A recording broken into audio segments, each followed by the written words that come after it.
Okay, so we're checking out your turn-in for assignment 9. The animation is actually still very rough at this point, but this assignment isn't really about animation, so we don't really need to worry about that. For now, we're mostly just concerned with the lighting. So your lighting is looking pretty good. You know, you've got your key light and your fill light and your backlight all in here, okay? Now, one problem you might notice is that when we render this, there are no shadows anywhere, and that actually kind of makes it look pretty CG, and it kind of takes away from the realism right away because there are no shadows going on anywhere in this scene. Now, if we take a look at your directional light here, you have actually turned on ray trace shadows, so why then are there no shadows showing up here? And the answer to that is actually up in your render settings. So that's this little guy right here, this little clapboard. You can click on that, and you just want to go to your Maya software tab, right? And right down here there's a little section called ray tracing quality, okay? If you just click on that little arrow next to ray tracing quality, it opens up your render settings that have to do with ray tracing, and you can see right now this ray tracing box is not checked.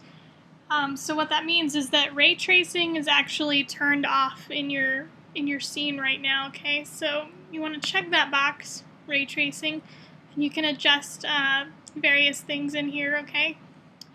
But let's go ahead and try rendering that again. And now you can see we have shadows.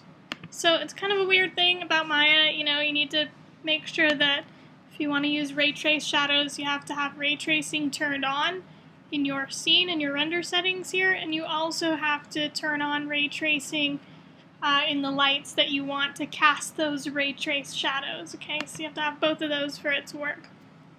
Now, one other thing that you've missed here is that in your scene you do have a camera called camera 1, okay? And you also have your perspective camera. So I can go, you know, here's your perspective camera, and here's your camera 1.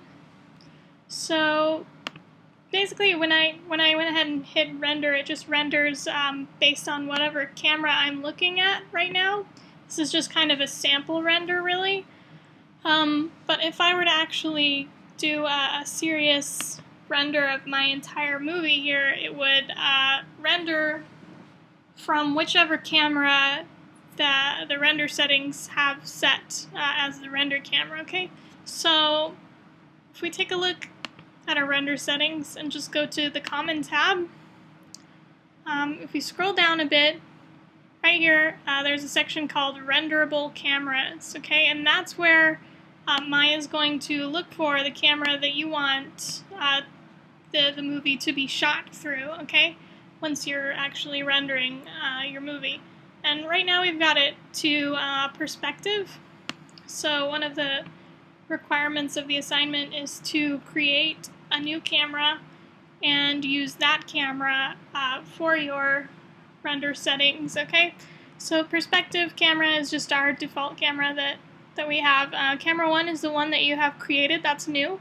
So you need to make sure that you have camera 1 selected in these render settings here, so that when it comes time to render your film, it'll be rendering through the correct camera, okay? So that's all for this. It's pretty good. You can, of course, turn this in after fixing those couple little issues for full points if you'd like. Other than that, well, happy animating.